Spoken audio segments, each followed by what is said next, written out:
What's up, Sin Squad? It's your girl Sinclair. I've been MIA for a minute. I'm sorry, but I am in a transitioning period right now. So I'm just gonna do a video that you guys have been asking for, which is a review on the pole that I bought off Amazon. So on my channel, we're going to take a little bit of a break from hair content because, you know, that shit boring if you're not looking for it. So we're gonna try to get a little more personal these days. The pole I got off Amazon for $100 something. I'm gonna give this pole an overall 4 out of 5. Well, no, I'm not gonna give it 4. I'm gonna give it like a 3.5 out of 5. So as you guys know, I posted like a video when I first got the pole, putting it together. I'll give you guys a video as far as putting it together eventually when I actually take this thing apart. But yeah, so this pole I gave it a 3.5 out of 5 because one problem I have with this pole is that every so often it'll loosen up. Like, I had my brother-in-law tighten it like really good at one point, and it still got loose at some point. So it'll get loose at the worst times. Like, you could be mid-spin and you can feel the pole start to shake because it's getting loose.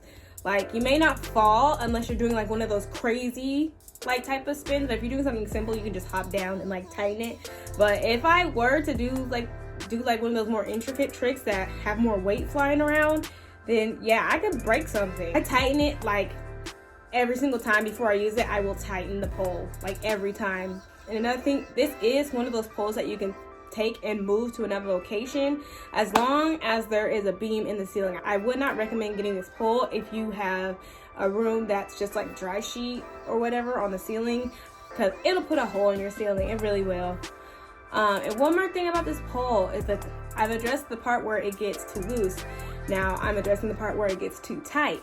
Now up on the ceiling, if you tighten that part too much, like the part that's actually touching the ceiling, the pole won't spin correctly. Like, it won't be easier for the pole to spin. You'll have to like push a little bit more to get it to spin at a faster pace.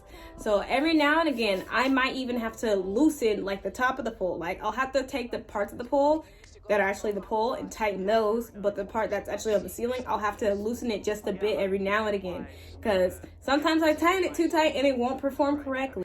Like, it's a solid pole for a beginner. Like, if you're fresh, brand new, and you don't want to splurge for like a $300 X pole, I would recommend getting this Amazon pole. It's a great place to start. Like, it's a nice size meters, but I'm pretty sure they have like skinny 40mm poles, and then they have like those really thick 50mm poles, and that's like a 45, the one I have. So it's a good in between. Like, if you have smaller hands, I would get a 40mm pole, and if you have like bigger or medium-sized hands, like medium-sized hands, you're fine with the pole that I have, and bigger hands, I would go with like a 50mm pole. But honestly, the smaller the pole, the easier it is for you to hold on to. So being able to hold on to the pole is really important, because, you know, otherwise you're gonna like fall and break your neck. So there's that. This pole that I have, it's static and it spins. Like, you can change the settings, but while it's on static, you have to like put these little screws in the bottom of the pole base to get it to stop spinning and stuff. But even when you put those screws in, it still moves just a tad bit, so it's never completely solid. So if you're looking for a static pole, I would not recommend this pole. I would just get a different brand maybe, or just one of the poles that are just static and don't move at all. So I recently put the pole in my room. So we are in my bedroom right now. Like, my bed is right here, and let me just twist this to the side. Okay, you can see all that shit over there. That's my desk, that's a ring light, and the pole is right there, just hanging up right there. I moved it from the studio to my room. I didn't have to take it down or anything. I literally just had to loosen the top to the point where I could lean it down, and then I just walked with it to my room and just put it back up. Now, just if you do that and you're constantly moving your pole around like room to room, be really careful as far as it being straight, because I did put it up at one point and it was crooked. I was swinging on it and I almost fucking died. like that shit started moving. Like, it was scary. If you plan on getting a pole, do your research, please. Like, as far as pole safety, like how to use the pole, what not to wear wearing the pole, because I didn't do that when I first started. And one, it was a little difficult for me to actually get down tricks and stuff, and two, I was in pain like all the time because I would always fall or hurt myself. I didn't know what to do. Like, I didn't know what muscles to use. So yeah, I'm learning slowly because I'm teaching myself, but I'm still learning quickly. So I haven't done an update videos for you guys lately because I've been unmotivated. I'm sorry, that's just how it is. I haven't been motivated. But honestly, if you're a beginner and you're looking for a pole, but you're not 100% sure that you want to take up pole dancing, like you're not like set in, you're really going for it, I would either recommend starting at a pole studio and then getting a pole that's cheap to practice on, or if you're dead set and you know you're going to be doing this, or if you already started and you are quickly progressing, I would recommend getting the top tier like X pole, because it's going to last you a long time. Because I honestly don't think this pole is going to last, like, this pole might last like 3-4 years, but I wouldn't recommend keeping a pole like this any longer than that, because of like the wear and tear that's going to happen if you're constantly using it. Like if you're constantly using it, I'm not going to give it more than 2 to 3 years, honestly.